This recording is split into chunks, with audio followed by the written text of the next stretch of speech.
enjoy playing. You just see the smile on Karia's face as he justifies the decision to both Polt and Faker before the lock-in comes through. As soon as we saw the hover, though, we all knew there was no doubt in Polt or Faker's mind that Karia should pick this. They've watched him do it and succeed so much. For DRX this game, I think there's a lot of pressure on Zeka and Juhan to actually make stuff happen in this early game. Playing around bottom side with this Vi pick doesn't seem viable, no pun intended, because there's just too much power and CC in the Draven Karia lane. Like, if you try to come in as Vi... Goes back onto the Rift for game number 2.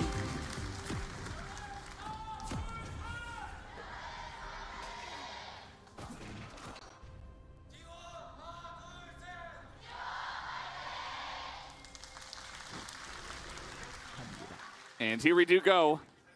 Very much comfort for the side of T1. And yes, I think Kingen is, you know, in some ways, in a draft sense, he says, well, we should take away the Gnar from Zeus. It's his best pick.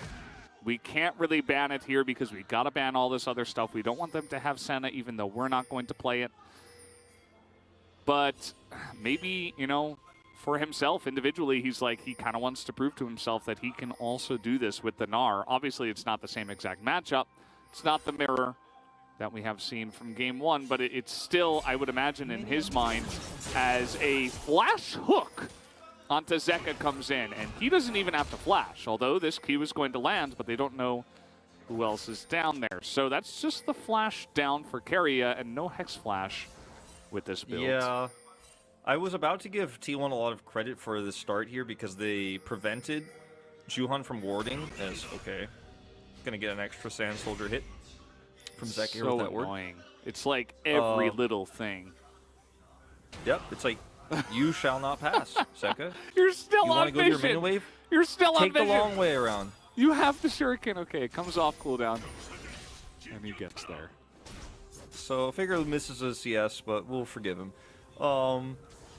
I was going to give them credit for denying. Oh, it looks like he's actually looking to go mid here as Faker will flash away. Zeka on this one, and the flash comes in, and Juhan was right there, ready for it, and Zeka sets up the bait. Excellently done from DRX. Yeah, I think this was a little bit greedy there from Faker, trying to go in back on that there, and is punished. Oh, this Gravitum comes in, and Guma is going to get caught as well. Barrel right there for the follow-up. Looks like Def did not have to flash or use any of his summoners. Guma elects not to either because he was already done. Here comes Karia and Owner, actually. Looking to get on top of Def. Very nice flash, but now you've got Elise in on your back, even with the exhaust. I'm not sure if that's going to be enough, but Owner takes a bunch of damage.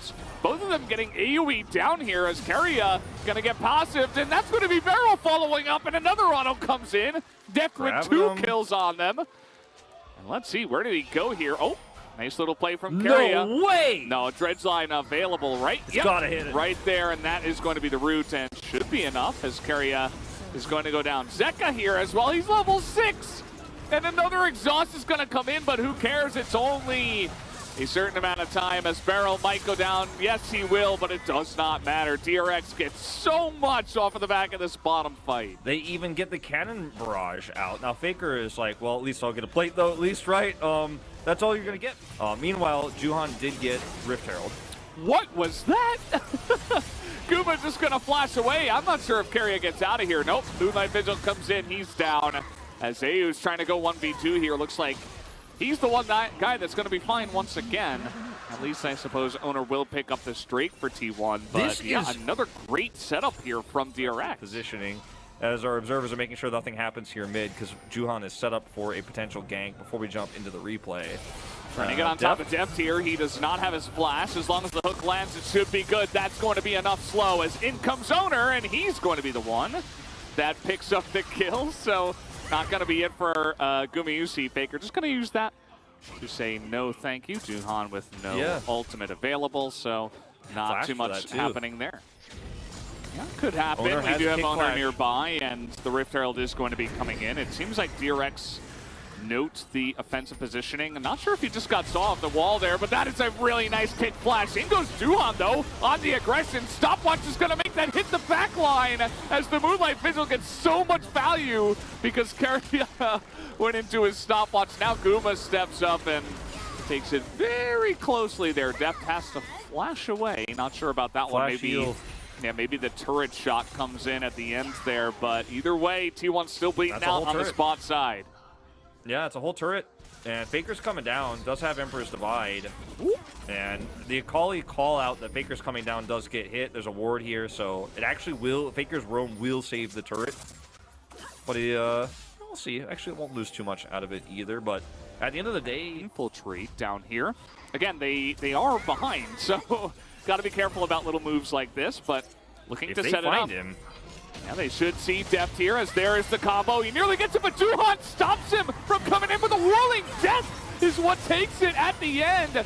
As Akali is here, a double stun comes in. Can Guma get the damage is the question versus an Akali. I think the answer will be no.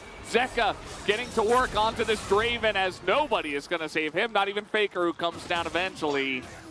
So we do have the 1v1 on the top side, not going to amount to much. Faker has nearly the highest CS in the game, so he's doing okay.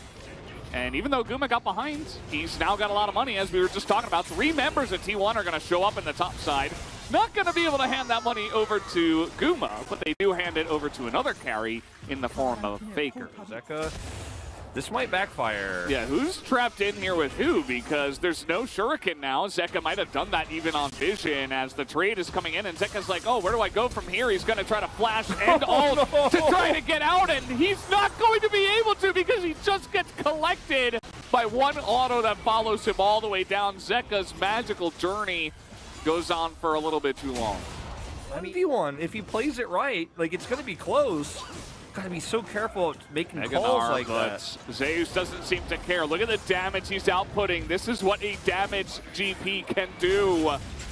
As compared to what we saw earlier from Keen, as now maybe it's T1 who stuck around for a little bit too long. Beryl on the flank, there's a TP coming in, and now we've got 2v4, and Carry is just going to leave him to the Wolves. He tries to trade it back, and he actually does. He's going to get the kill onto Duhan, who was just on that cannon barrage for a little bit too long. And I think that's been the difference maker. And speaking of which, you know, clear out all those wards behind you guys, otherwise you might meet this fate, as Beryl is just going to be left to the Wolves themselves. Zeus wants to get a bit more. You see the chase coming on in. Meganar wants to say something else about that, but with the Sonic Wave, Owner will be following up and does give them the thumbs up. Faker looking for a bit more. Only Carrier gets hit by the Moonlight Vigil and the subsequent Gravitum, but everybody on the side of DRX is just getting corralled into the top side of the map here. Is anyone even going to get away? No, Kingen gets executed by Carrier. And now you see this is just all over the place. Duhan's going to be the next one to go down. Deft can't get a back in. Zeka is all alone as well. We're going to try to trade it here against the GP, but he can't even do that. And Deft will be left to die. On more than just one lane, the 2v2 where Beryl and Deft were finding success, and then, oh no. Yeah, Duhan, that's going to be a ult for him. He actually does get the kill here onto Pike, but that is just going to be the sacrificial lamb. As a nice Infernal ultimate does hit the backline too, but a trade 1-for-1 for support for jungle is good. T1 would have come back, and these are the polarizing games, but, you know, they're winning right now, and they are almost 7,000 gold ahead. Oh no, they want to punish Beryl for his transgressions. It's not going to happen. Owner not going to go that crazy. Zeka TP's in just to die. He's just going to TP in and die. Is he going to get away, actually? Yes, he will. Actually, finally baits in Owner, but wallets might just be too heavy here for the side of T1. You see the damage now that Guma and Faker and Zeus are all putting out. If anyone is around there for over 2 seconds, and it looks like they'll just run at the Baron here once again. That itemization just cooled off, because before I was saying it wasn't going to be proc that often. As here comes Duhan looking for an angle. Beryl is with him as well. That's going to be the Gravitum comes down and they blow up the GP actually, but that's going to be a huge play by Owner. Gets the 80 carry into the backline. The hook follow up onto Kingen, but he is tanky enough. A triple kill here for Faker, as he will TP immediately into the top lane.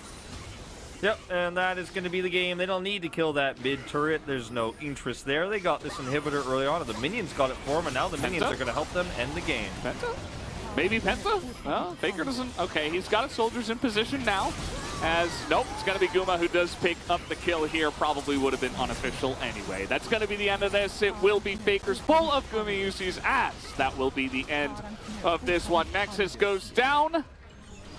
When T1 decided, maybe let's let the minions do the job again. As Faker playing with his food a little bit, but another swift 2-0 from T1 tonight. And I want to go back to something I was saying earlier before we had that fight. These are the types of polarizing T1 games that you experience where